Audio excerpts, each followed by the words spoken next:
Assalamu alaikum. Alaikum assalam, brother Hussein. How are you? I'm fine. Welcome. My name is Hussain.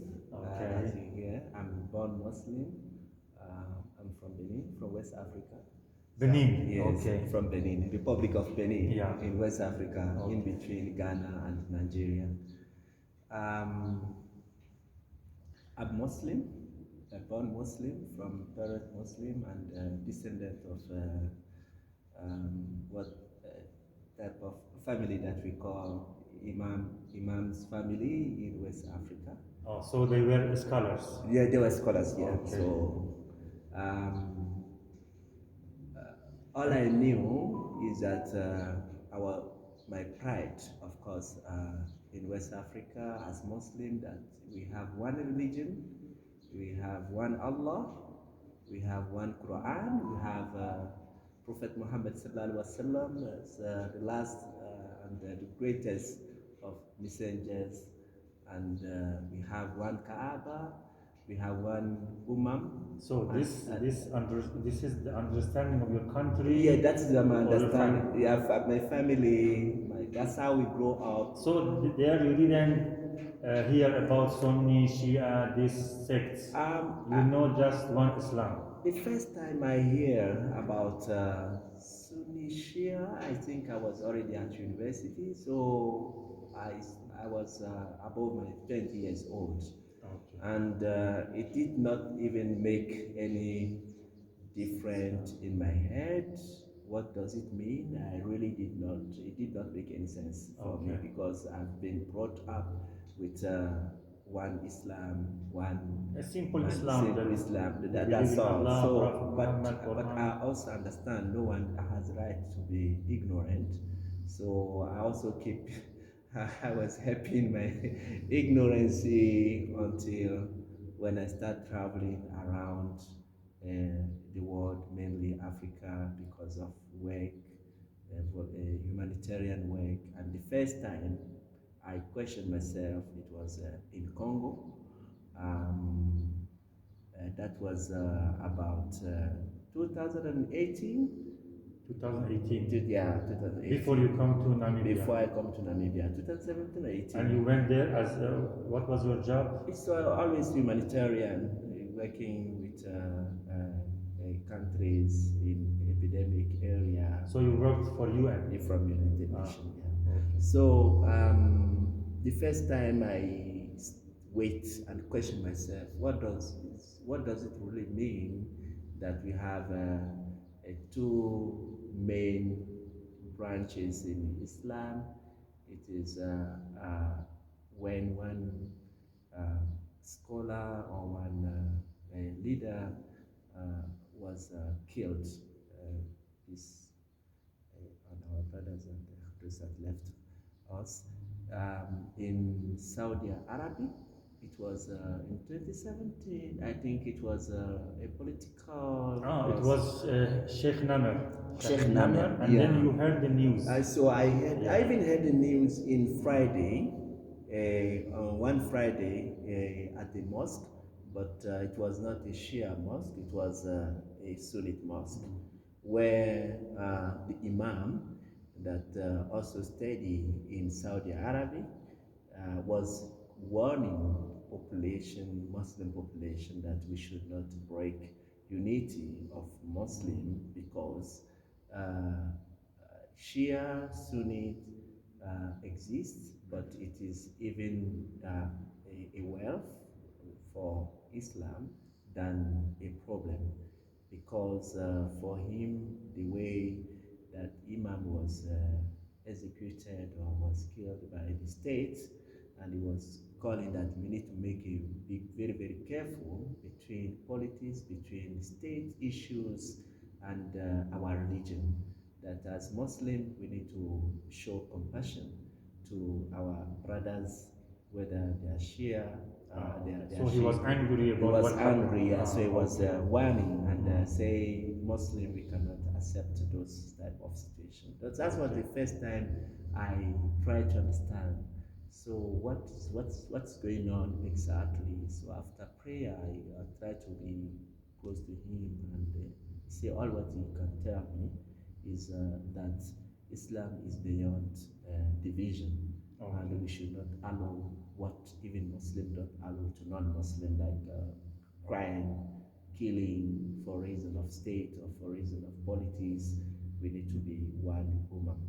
So after that, then I find myself, of course, here where I Yeah, you really came to Quba I Mosque came to and Quba Mosque, and I actually enjoy the way you present social, cultural, nations, problems of life, and I also enjoy the way you pray, the way you show diversities when you discuss with us about what are Christians, what is about Muslim, what is about what are the branches is, and we also call every time that we should not be ignorant. We need to interrogate our religion to understand our religion, and I always can, even yes, about and unity, I respect come other in respect to understandings. others, and I started hearing several times you mentioned family of Muhammad sallallahu alaihi wasallam.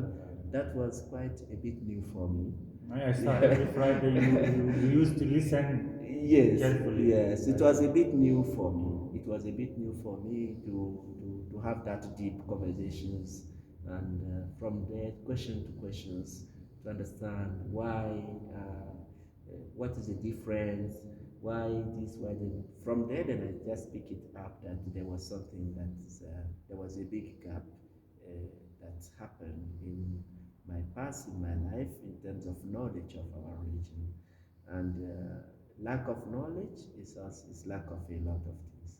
So with Quba Mosque, what I get is the deeper understanding of my religion, the deeper understanding of verses in the Quran and their meaning, and the more knowledge about the family of Muhammad sallallahu alaihi wasallam, Khadija, who is Fatima, Hussain, and I also That you uh, didn't hear about them. Even you were Muslim, not a lot.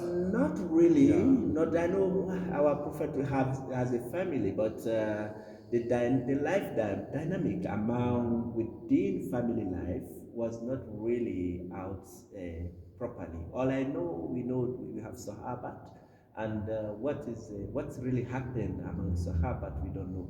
We know more about what really happened a, a, between Muslim as a unity against vis-a-vis other communities like Christians, like Jews, like territories that were conquered.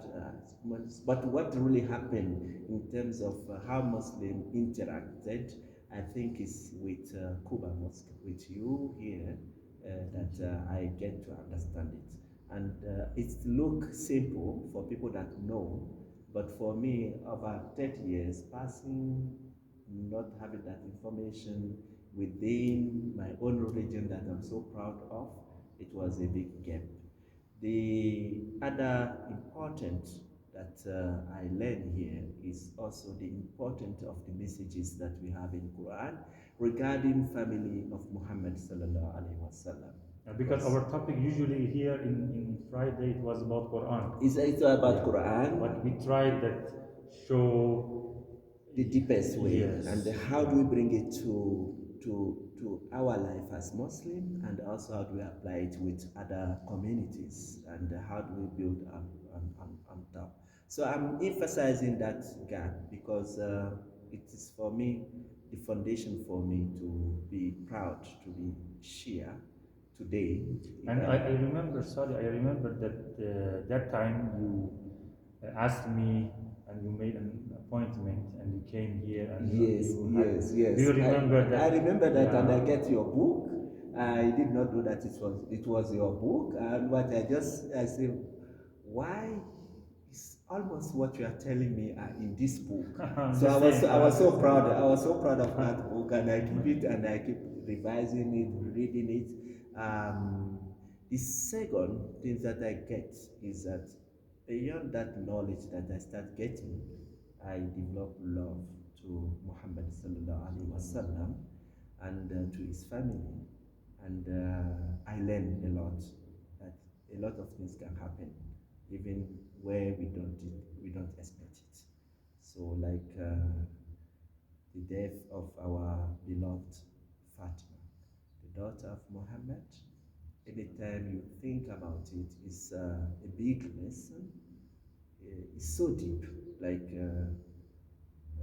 anything can happen. Anything can happen. It's dirty, but it's our history. You know, we cannot deny our history. It can happen at our work. It can happen in our family. It can happen anywhere. You know, it's just not easy to acknowledge. And yeah, so but I think it's gave me deep, deep lesson. The death of our father Hassan history is so deep and difficult to to go through it, but it's our history, as I'm saying. Our beloved Hussein, Yeah. that I was having the name since I'm born, but I did not really know why I'm having the name. So it's also it's still a lot, not only in terms of religion, but as a citizen of world of humanity. And for this world, tomorrow we might find ourselves in a position of leadership, and there are a lot of resources that we can get from them. Like I remember one of your khutbah that Hussein died for truth. Mm. Yeah. He died for people rights.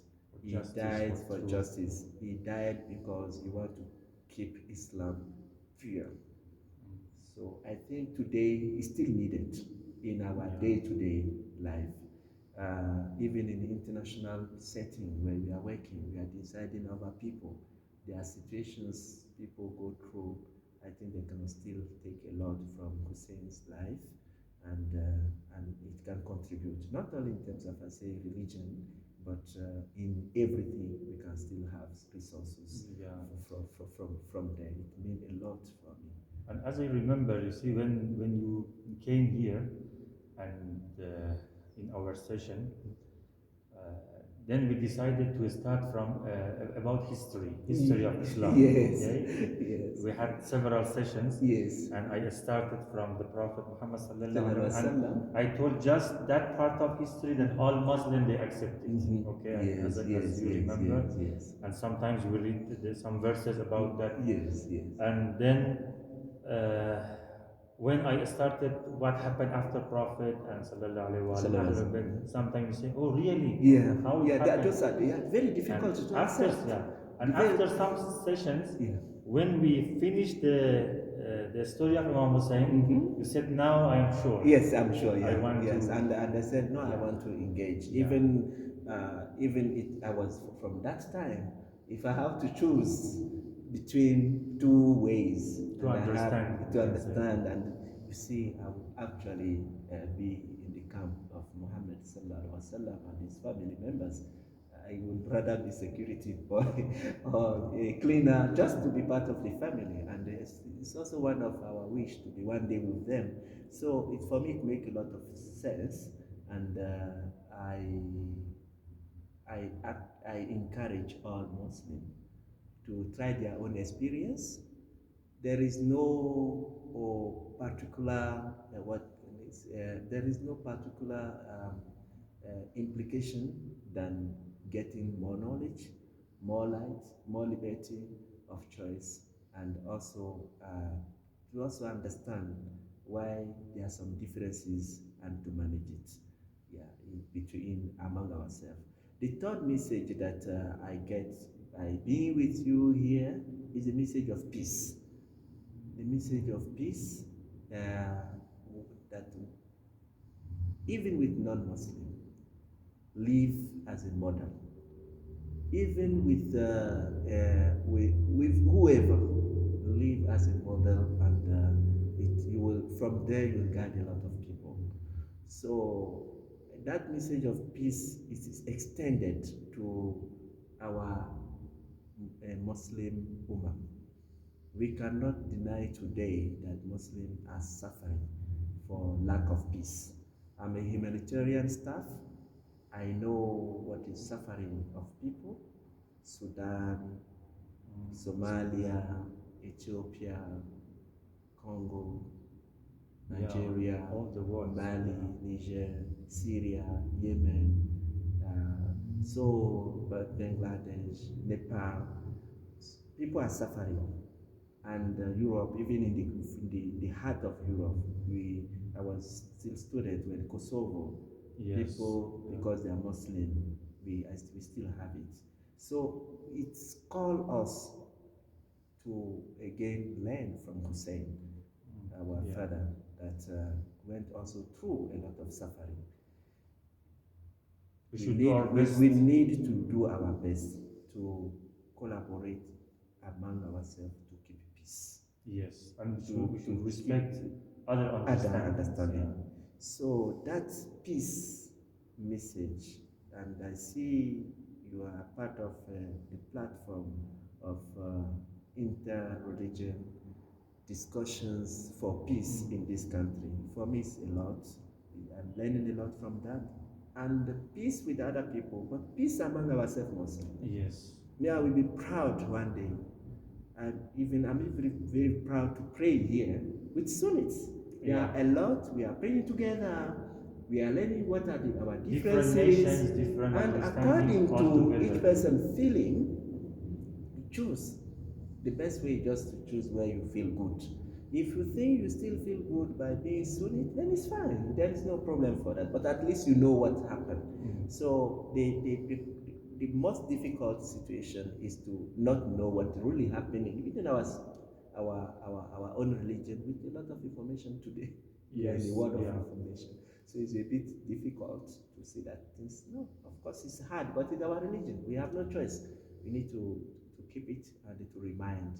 And I like all those events that we have, opportunities to think about our Imam Hussein, to think about Imam Ali. I even understand really who is Ali when I come here. The gate of knowledge. The gate of knowledge, his descendants, and so. So personally, I really want to thank you for that, and I also want to thank all the colleagues, everybody that is investing in this Muslim in this masjid, because this is not a Muslim, I mean, large, wide Muslim community. So I understand a lot of effort to give us space to be with our religion where it's still not really expected to get it. Yeah, thank Yes. you very much. Thank Thank you you. for your coming. Thank you Thank for you. sharing your story Thank and your you. memories. Thank you very Yeah, much. welcome, welcome. Thank you. I Thank really you. thank you very much. Yeah.